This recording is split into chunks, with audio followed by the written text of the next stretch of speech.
How's it going, guys? All right, we're coming out with a special episode today. We have UFC fighter 33 and 15, Smiling Sam Alvey coming up. We asked him a bunch of cool questions. We talk about, his history with MMA and in UFC. We get his opinion on some things going around in the sport today. And, we just ask about what he does in his free time. So we hope you guys enjoy. Special episode. iPoke podcast coming at you. Best podcast in the world, bro. You already know.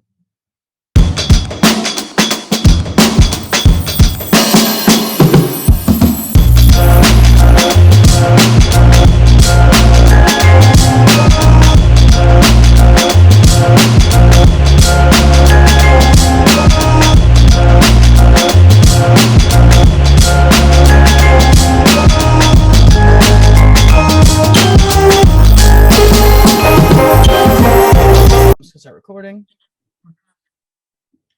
All right, guys. So we got a special guest today, Smiling Sam Alvey. How's it going, man? I'm doing wonderful, my friends. Yeah, feeling good. Got some good training today and just relaxing for a little bit. That's awesome, man. That's awesome. So yeah, let's get right into the questions, man. We don't take up too much of your time. We know we got a lot of stuff to do. So what I wanted to get into first is just, you competed in different organizations, more big ones, Bellator and UFC, obviously. What's the difference, the different promotions you fought under? What's the main difference between them? Like, what's if you could pick up one thing that separates them, being employed under them, what would it be? Definitely the paychecks. UFC just pays better, and they have the ability to. Bellator always paid well. MFC paid well. But the UFC goes above and beyond. They really, they spend their money on the fighters. Yeah, man, that's really good. That's really interesting to hear. There's always stuff going on in the news about pay, but yeah, man, you're not the first fighter to say that. That's really good to hear, man, for sure. Yeah, literally 100%. And another question that I want to ask you is, obviously, you fought for so many years. You have almost 50 fights combined. What's the most memorable fight in your career so far? One of my favorite fights was against Nate Marquardt. He was my coach on The Ultimate Fighter, and I'm one of the few athletes in history that have been able to fight their coach. And I got to do it, and I love the memory, I love the experience, and I love that I won. Yeah, that's amazing. Yeah, oh, go ahead. No, I just want to ask you, since you was in The Ultimate Fighter, how was that experience for you? Since obviously it's kind of like a reality show, but with fighters in there, people that are not really used to the cameras and this and that. How was it for you? I wish I had a better answer, but it was really boring. You just go in there and you're kind of there for 6 weeks. They take care of you. You get to work out not as hard as you would at home, back home. Once, maybe twice a day, and then you're just stuck around the same dudes for 6 weeks. No TV, no radio, no books, no nothing. You're just kind of in there and bored. Okay, so what would you say, like, what would you and the guys do for like banter or for entertainment when you guys were bored? I built a chessboard out of tape and bottle caps. So yeah, I played a lot of chess. Okay, yeah. Listen, chess is entertaining. I love chess myself, so that's brilliant. Yeah, I was a house champion. Okay. Yeah, I can't get with chess, man. I don't know why. I'm more of a checkers guy. I'm not sure what that says about me, but yeah. So within your whole career, you've had, like we said, 50 fights. You fought in a lot of different weight classes, being light heavyweight, middleweight, and welterweight. Especially in today's day and age, we see a lot of fighters going up in a class or going down in the class and, not being so successful at it. I feel a good example was Adesanya most recently, when he went up to light heavyweight, he didn't really fight at light heavyweight. He fought at like barely 200 pounds. I just want to know, like, what's your secret to success in going up and down the weight classes so healthy? And so, you got to do it right. You got to get the dedication to not eat if you're going down, and you have to have the dedication to eat if you're going up. So it's a mindset more than anything. You can do it even if you don't want to do it. Yeah, go ahead, Ryan. No, I was gonna say, yeah, that's really interesting to hear. Just because, like I said, there's not many fighters that go up and down in weight divisions. I can think of like multiple weight divisions within 3. I can think of Connor, I think of BJ Penn. That guy fought in like every division ever made. Mhm. And then there's been other fighters, but notable you. I didn't realize that you fought in 3 different divisions. That was really surprising Yeah, for me to hear. I'm one of the few guys that have knocked out a person in 3 different weight classes in the UFC. Yeah, there you go, man. There you go. It's yeah, man. Dangerous. Even though he's always smiling, always happy, that's a dangerous man out there. And where would you say you feel more comfortable? Like, obviously, I would imagine it's at the highest weight where you can eat and just live your life more normal. But at what division do you think you perform the best? While fighting, I felt no difference between 85 and 205. The camps are easier at 205 because I don't have to diet nearly as much. But as far as the actual competition, I felt no difference in how I fought or performed in the weight classes. Mm-hmm. Do you think UFC in the future should add weight classes where people fight at the weight that they walk around, so there's not too much danger with the weight cutting and all of? Do you think it'll be implemented in the future? No, I hope not. That's people that advocate for that they're lazy. I mean, weight cutting is part of it. If you're gonna let me fight at what I walk around at, I'm just gonna gain a bunch of weight. I'm not gonna let you know what I walk around at. I'm gonna get huge every time you weigh me in, and then I'll cut down, or vice versa. I'll get as light as I can when you weigh me, and then I'll get huge, and then I'll cut back down. There will always be ways for somebody to be bigger than somebody else. They've never figured it out how to stop someone from doing it outside of having same day competitions. But even then, you're going to get people that are just going to fight dehydrated. So I don't think there's anything wrong with the way they're doing stuff now. Almost everybody, I mean, it's like 99% of everybody do just fine with it. Yeah, that's true. It's more an individual issue than I'd say than a company wide issue. Yeah. So I'm looking here, and I didn't know. So you have a brown belt in Brazilian Jiu-Jitsu under Joe Daddy Stevenson, right? Yep, that is correct. So I always find it interesting. I just started my BJJ journey about 4 or 5 years ago. I have 4 stripes in my white belt. Obviously, everything got delayed because here in Canada we've been locked down because of COVID and all that. Yeah. Unfortunately, it's really hard. But I just want you to describe, how more specific, like how you got into the journey of jiu-jitsu, how long you've been doing it, what experiences have you had, and just how what the experience has been being taught under Joe Stevenson. Yeah, Joe's great. He's just about the nicest guy you ever wish to meet, and he could kill you with nothing but his bare hands. Yeah. I've had a lot of different jiu-jitsu instructors. Joe has been mine for the last 2 or 3 years, and okay, they've all been good. I've enjoyed every one. I like the different styles all of them bring, and at the end of the day, I just keep progressing. I think I've been doing jiu-jitsu for 15 or 16 years, and I just got my brown belt not too long ago. Yeah. So I do it.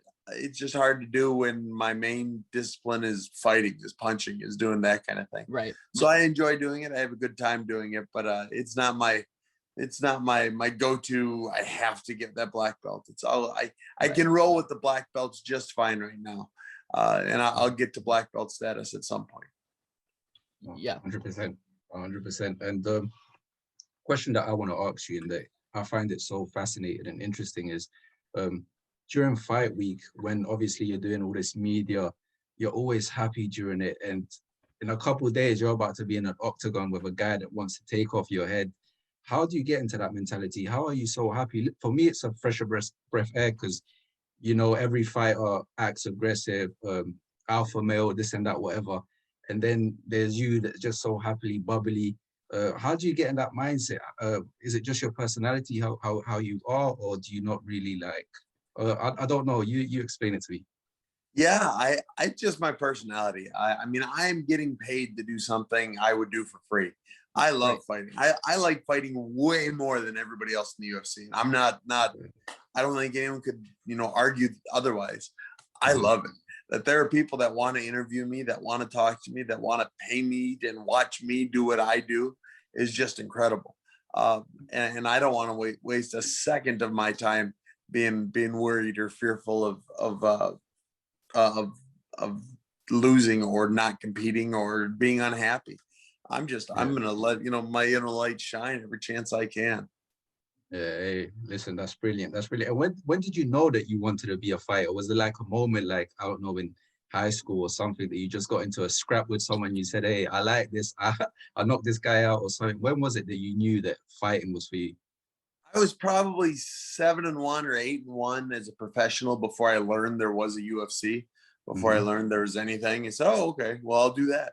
There was never any real moment. It was just I made a little bit of money doing it. They said, oh, I'll keep doing that and see what happens.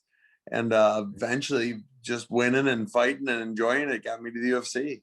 And now it's a career. Yeah. Hey. Listen, that's brilliant. That's it. If I'm going to fight someone that wants to take off my head during fight week, I'll be scared. I don't know why I'd be shaking, but hey, listen, that's brilliant. And I think that's amazing because it just adds a different personality, different perspective to everything, you know? Yeah, people overthink fighting. At the end of the day, I'm just beating someone up. There's not much more to it. And for me, they're going to try and beat me up, and I'm pretty confident they can't. Yeah. Yeah, it's definitely a breath of fresh air to see, right? You know, you get so many fighters coming out, and not that it darkens the mood and all. It's definitely, you know, people talking smack to each other, this, that, and the other, and then like, you know, it's not necessarily that you're not going to beat them up, but it's that you're not what's the word? You're not acting angry. You don't seem angry. You don't seem like you have any anger or hate towards the other person. It's definitely a breath of fresh air to see. So, you know, so what are you doing what's your main thing that you do in between fights? You're pretty active. You know, you're not one of those guys that fights every 7 years. So that's a good thing. Me, I just train between camps. I train. I like taking the last minute fights. I don't want to get too big. I don't want to get lazy. So I just train year round. So when I'm not fighting, I'm still training for, you know, whenever I am fighting. Interesting, amazing. And when you're not fighting, what would you say like is your go-to time? Like, what do you enjoy doing when you're not sparring, training, or whatever? You know, honestly, what I enjoy the most is sparring. Yeah, it's kind of boring once you've gotten good at sparring. I've got 5 kids, so I'm always doing something with them. You know, if I want to go and have a good time by myself, I'm going to go spar somewhere. And that's kind of my relaxing is training. Yeah, and that really is just something that I thought about right now. What do you think about this? I won't say it's a new regime, but like for example, Max Holloway. I think Tony Ferguson does it where they don't spar during camp. They do none of that. They just go to the fight. They just train, whatever. What do you think about that? Do you think it's something that fighters are going to implement in the future? Do you think it will work? Or do you think it's something that only works for people that like Max Holloway and Tony Ferguson? Well, I think it's a terrible idea, and I think it won't work for almost anyone. However, that being said, I have not had the career that Max Holloway, possibly the greatest ever, has had, or Tony Ferguson, who's arguably one of the greatest ever, has had. And so maybe it works for them, but I mean, sparring is fun. It would be so hard to do a whole camp when I'm not allowed to spar. And I've done it. I've had 2 fights where I got injured or something and I couldn't spar. And I went out and the fights were just garbage. I felt slow. I felt off. I won them, but I felt slow. I felt off. And it wasn't right. Sparring is fun. Yeah. Pick your partners. Make sure you're not sparring with someone who's going to kill you. But you can spar where you're going to have a good time. Yeah, for sure. I got myself. I have one more question left. I won't take up too much of your time. But you know, we got the, you know, a lot. You see a lot of social media nowadays. You know, the big Triller celebrity boxing matches with the influencers and the YouTubers, and biggest example is probably the Paul brothers, Jake and Logan Paul. I just want to get your opinion. Me and Giancarlo kind of have this more similar opinion on it. I just want to get your opinion. Like, what do you think it does for the sport of boxing in of itself? Do you think it brings more eyes to the sport, or do you think it just brings more eyes to the people that are fighting, not necessarily the sport? No, I think it's great. I love doing it. It's at the end of the day, you're fighting, whether they're YouTube stars or me, that they're fighting. Fighting is fun to watch.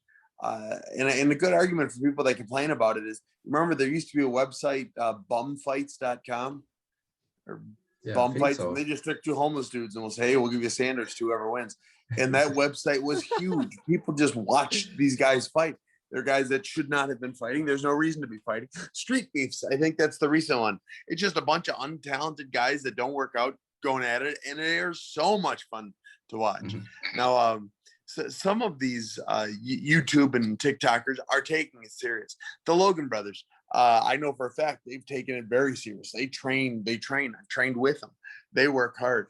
I am currently training Tanner Fox for this upcoming fight, June 12th. Okay.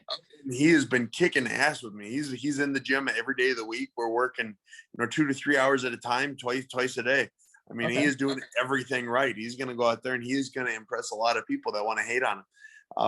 And so it's a fight. If you enjoy watching fights, you'll enjoy watching these. And so I'm a big fan of it.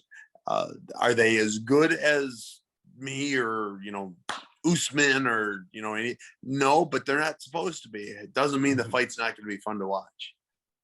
Yeah, I guess you gotta look at more from like a entertainment perspective than actual fighting. Oh geez, yeah. A lot of people seem to get you're not getting a UFC product where you have professional fighters, but you're getting an entertainment product. So I guess you gotta look at through different colored lens, I guess, with things like that. Yeah, and enjoy the fight and enjoy it. They don't have to be great for it to be good. Yeah, for sure. Yeah, 100%. And one last question, since we're talking about this YouTube celebrity boxing, is there any celebrity that you would like to fight in the ring or something? Maybe in the future? Man, give me Jake or Logan Paul. Like I said, I've trained with them before, and good. If I wanted easy, I shouldn't say easy, but I would win. I would win. I think so I don't suspect they're going to be calling me out anytime soon. But and I always say Logan seemed like a great dude. We worked more together than Jake and I did. And Logan seemed respectful, really. Jake's jackass. Jake's a douchebag. Yeah, I know. He is what he is, and he's the successfuler one in boxing or whatever. But he's a douchebag. No way. Yeah, Logan is great. Logan is very respectful. We had a good couple rounds. We worked well together. I saw how hard he was working. Jake's a douchebag. Yeah. All right, I think that's it. I think that's all the questions we had for you today, man. Thank you so much for hopping on. Smiling Sam Alvey, everybody. Thank you so much, man. You're very welcome. Thank you for having me on. No problem, so man. Much. It's our pleasure. All right, have a good afternoon, guys. Yeah, you too, man. You too. Take care, yeah? All right, you too. Bye.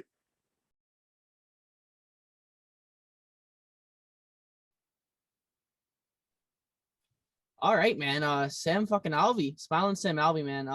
What do you think, man? He was a great guy, man. I like this chill vibe, just showing up with a San Francisco background and just a t-shirt on, man. It was good. I like his vibe. Very chill, down-to-earth guy. I don't really get that vibe much from MMA fighters. Bro, it was, I wouldn't say it's scary, but like, bro, this guy is so chill. A normal guy, someone you'll talk to and think, yeah, this guy wouldn't hurt a fly. And then he's talking about that he likes fighting. This is what he loves. He loves sparring. Bro, that's a killer right there, That's a true fighter. That's a scary fighter because he doesn't come off like he'll hurt anyone. And bro, we've seen him fight. This guy's got hands. Yeah. Yep. Those are the guys you should definitely worry about. The guys who don't come off it. If you don't know who he is and you just bump into him on the street, dude, you'd absolutely no idea that he's an MMA fighter. Like if you bump into Francis Ngannou in the street, yeah, you're either playing football or you're an MMA fighter. But like for a guy like Sam Alvey, man, like you don't know, he could work at he could be a UPS driver. You have no idea, man. You have no idea. Bro, what a chill guy, what a legend, man. Listen, great interview, great human being, and listen, I hope just wish him success in his career, carries on fighting. And he's as we mentioned, he's almost had like 50 fights in his career. Almost, I think it's 50 or almost 50. Just about 50, yep. Yeah, and he doesn't look like for example, I don't think Tony Ferguson has had 50 fights in his career, and he looks already like he's already gone. We see fighters that haven't had the same amount of fights as Sam has, and they already look loose. He still looks fresh. He still looks like he can still get in there with anyone. Dude, yeah, man.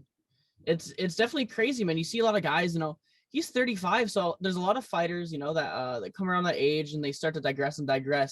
And although he's lost his last fight, he didn't get knocked out viciously. You know, it's one of those things you see guys that go 35, 36, 37, they start losing fights, but they start getting knocked out. You know, the best example I can think of was Chuck Liddell, dude. The last 4 or 5 years of Chuck Liddell's career were terrible to watch. It gave me, dude, I cried every time I watched him fight, man. But it's really good to see guys like that, you know, getting out, not necessarily getting out, but, you know, still being healthy, still being active. And it's really interesting to too when you see fighters that when they're not in the camp, they're still training. Yeah.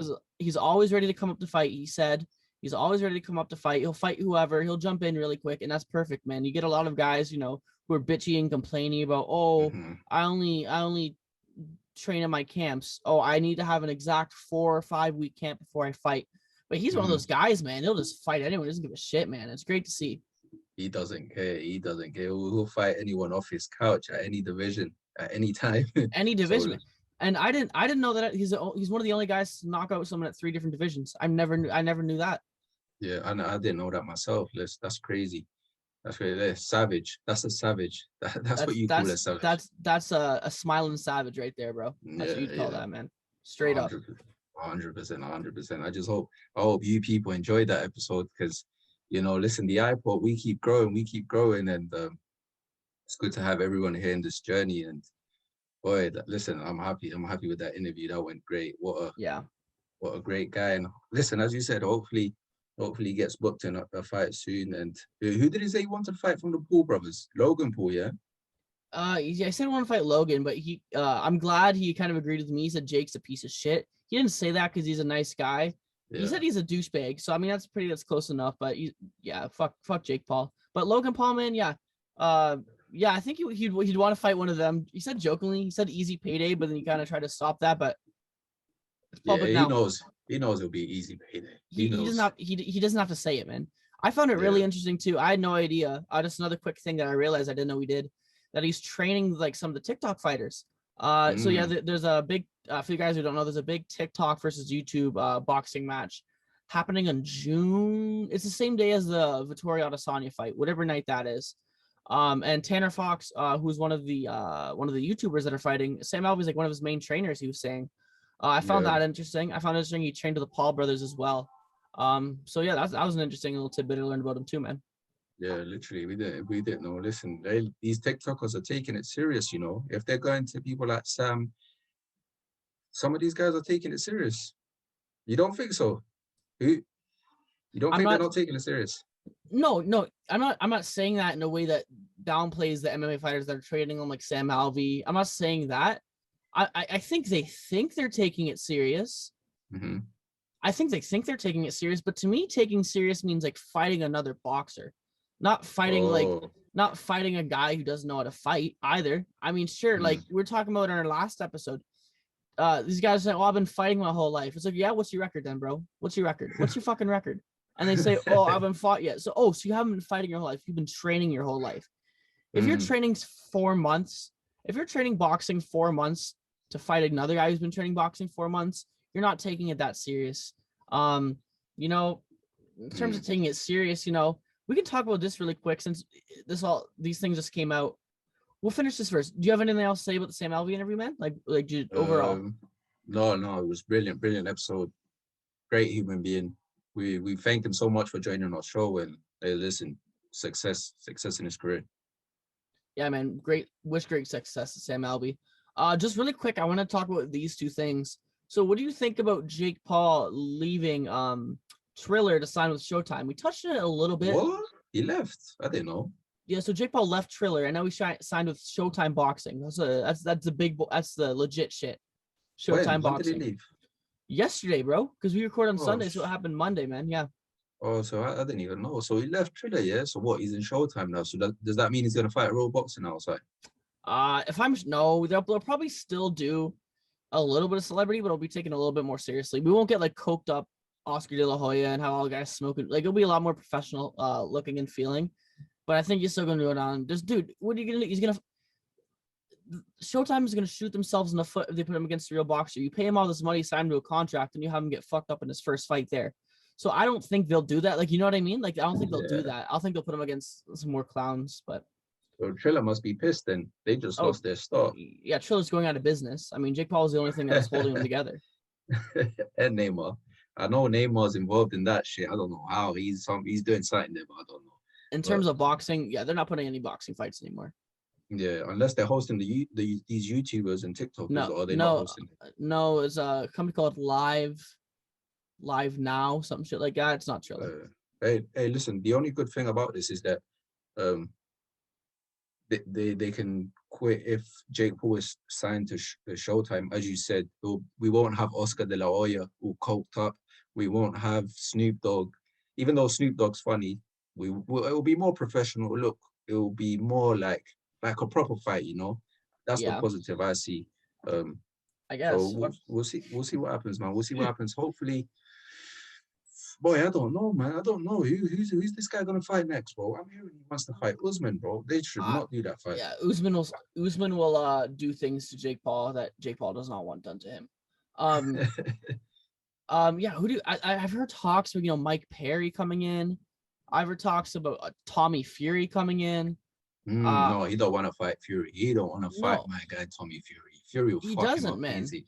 He doesn't. Yeah, man. I don't know what he's gonna do. Like, what are you gonna do, man? You're gonna fight Dylan Dennis? Cool. He's not a boxer, so don't you know what I mean? Dylan Dennis is a submission guy, and he's 2-0 in Bellator. I think he should fight Dylan though, because I think at the end of the day, whoever loses, but humanity wins, bro. Because they're both cunts. Yeah, but if I had to choose between two, I'd choose Dylan Dennis is a little bit a better person than Jake Paul. If I had to choose, I'm not too sure. You know why? Did you see Dylan Dennis on? Do you watch a Flagrant podcast with Andrew Schultz? Andrew Schultz, yeah, I watched it. Yeah, dude, he was drunk as shit on that thing, bro. Bro, did you hear him? They were like, "What would you do with Francis?" He said, "You know what? I'll beat Francis. This guy's smoking crack." He probably is. What is he talking about? Listen, Dylan, you ain't smoking no one, bro. You ain't smoking no one. You've had 2 Bellator fights with people that I could probably beat up. And what is he talking about? Listen, he needs to fight. Him and Jake Paul fight, make that happen. Listen, because whoever wins, and to be honest, I'll probably be rooting for Jake Paul to win. Oh, get the fuck out of here, man. No, but listen, the reason I'll say Jake Paul to win is because I don't know too much about Jake Paul. I just found out about him a couple months ago. I've been knowing Dylan Dennis for a couple years now. This cunt has been on social media pissing me off for years, bro. So, and listen, this guy talks about I'm the best troll, this and that. Bro, stop it, my G. Stop it. The only reason people know you is because I'm McGregor, my G. So relax yourself. I mean, that's definitely true. That's definitely true. So relax yourself, man. He's talking about he'll beat Khabib, he'll fuck up Khabib. Bro, I don't know if you saw. I saw the full episode, bro. This guy was talking out his ass. Dude, did you hear him say? Do you hear him say GSP retired the first time because he got a stripper pregnant? I didn't see that. Did no one GSP retired back in like 2013 or some shit? 2012, 2013? Yeah. He said he retired because he got a stripper pregnant. Hey, listen. This guy, I don't know, man. He might be a decent guy, but he looked like a complete cunt in that episode of Fragrance. So I think they should book that fight because either way, I think the whole world's gonna get a winner. Like the whole world's gonna be like, at least we ain't got this cunt chatting shit online anymore, you know? At least that's one troll less. And bro, they need to come fight me, fam. I'm the biggest troll, bro. You need to know, I'm the biggest troll, bro. And Jake Paul, just know I'm looking out for you, bro. I'm so waiting. I DM'd him. I DM'd on Instagram, eh? Yeah, bro. Wait, Jake Paul, watch out, bro. My guy Ryan. You don't want that smoke with him. Dude, I DM'd him. I said, fight me, bitch. Enough of these weak ass boxers and fight someone real. Canada versus USA, bro. You know it'll sell. You already know. Bro. The best podcast in the world, the iPod podcast versus what's his brand? Does he have a brand? Whatever brand for 12-year-old girls is, it's his brand. Whatever brand that is. Hey, we'll see what happens, man. Hey, listen, fighting right now, I feel like it's booming. Yeah. Everyone wants to be a fighter right now. Jake Paul's the type of guy that sits down when he pees. That's all I'm saying. That's all I'm saying, bro. No matter what, he just sits down when he pees all the time, bro. This guy, bro. Hey, I don't know. Hey, listen, bro, Ryan. All right, cool, Ryan. If you had to fight someone, since we're on this social media thing now, obviously we're posting on all these platforms, this and that. Who would you call out if you was to fight someone? Who would you go with? Other than Jake Paul? Other than So, these four brothers. Yeah. so another YouTube celebrity type thing. Whoever, celebrity, singer, rapper, whoever, who would you like to fight? Who'd I'd call out? Boxing. In a boxing fight. All right, I'd call out. What celebrity can I not stand, bro? Like other than Jake Paul, I'm trying to think one other celebrity that I can't stand. All right, what guy can I? Give me a second to think. Damn, bro, you hit me with a hard question. Go, bro. Go on. Oh, you know what, dude? I'd fight R. Kelly, man. R. Kelly. I'd fight R. Kelly, bro. What? I'd For fight revenge. For for all the revenge girls. for the all the children, girls. bro. For the children. Oh my god. Listen, for the children. Ain't he arrested? Yeah, bro. I'll Is he fight in him in jail? jail. I'll go to jail, fight him, bro. Is he in jail? Yeah. Man said R. Kelly, you know. For the children, bro. For the children. Or the children. Ryan's here for you guys. Bro, I don't know who I would fight. Who would I fight? Who do I hate, bro? Dylan Dennis.